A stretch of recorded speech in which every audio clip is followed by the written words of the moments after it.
I'm Tigerhite, and instead of doing your general SmackDown review, I want to talk about something that has to do with this community and a reaction to opposing opinions. But also, I want to talk about the differences between these two absolute tragedies and how people are reacting to it, because I think it is important. Also, these are still my opinions, but I also have a psychology major. I've worked in so many different counseling jobs, and if I wanted to, I could have my own practice. I don't, but I could. So take that with a grain of salt. Also, this is like the third time that I've recorded this video, so it's a lot of complexities. I saw some people online saying that Terry Funk's death was overshadowed by Bray's, but also that it's disrespectful that we're not talking about Terry as much as Bray. And albeit I understand your point, there is a big difference between these two. And I'm not discrediting nor disrespecting Terry here, but Terry Funk's legacy really was there in the late 80s to early 90s. And keep in mind, that's almost 25 years ago. There is a lot of time between those. Terry Funk was a Hall of Famer pretty much at that point in 2000. That's 23 years ago.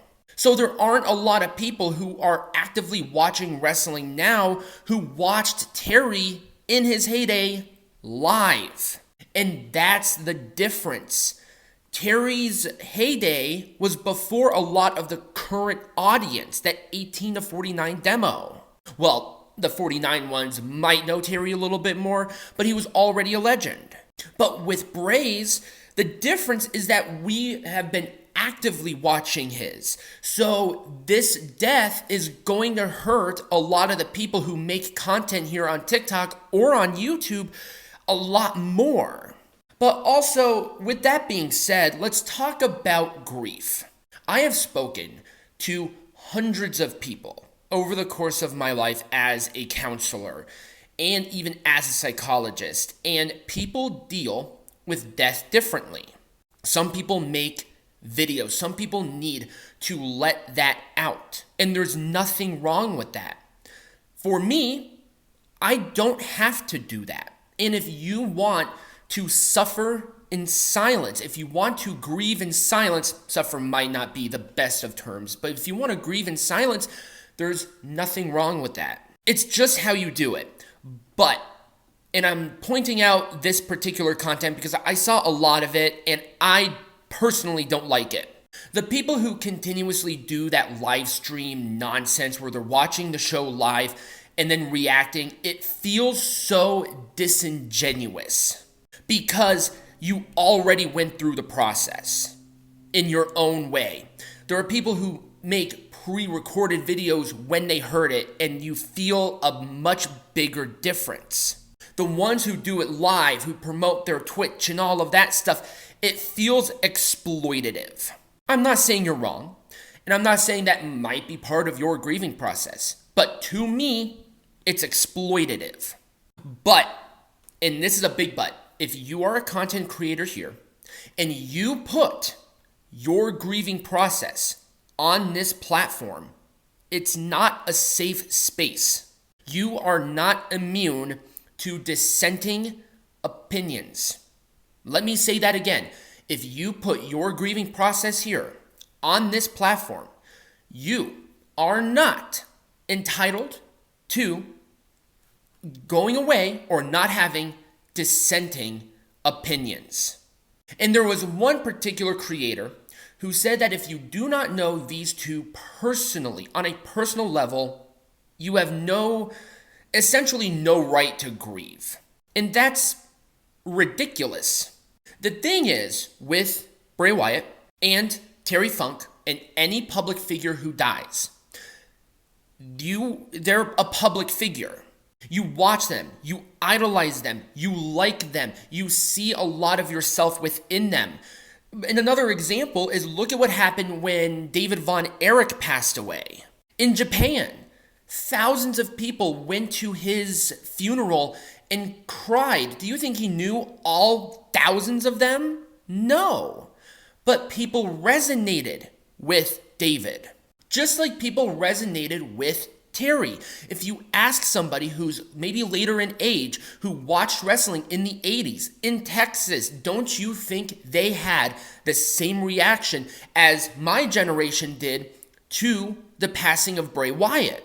It's the same thing. It's the exact same thing.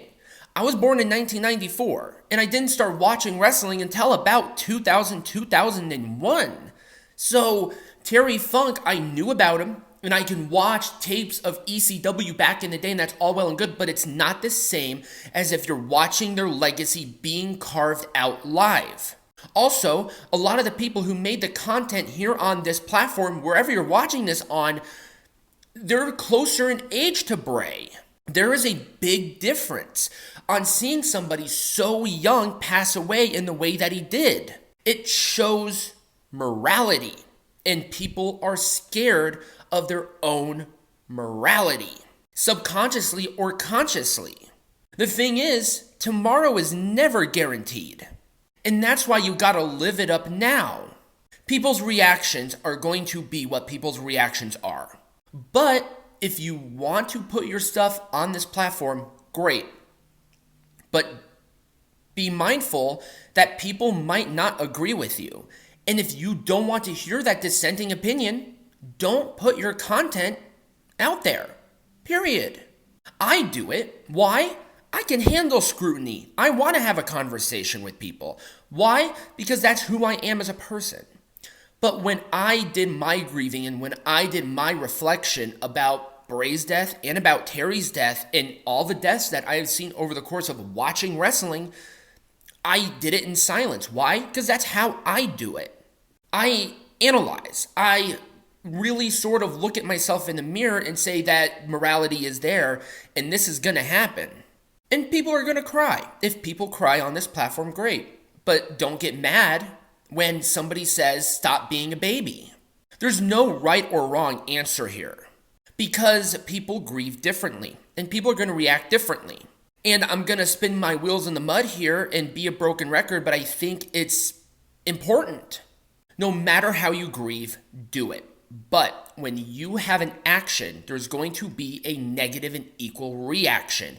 If you put a video out there, there's somebody who's going to disagree with you and call you names and say you're a baby and do this and that. It's going to happen no matter what kind of content you make.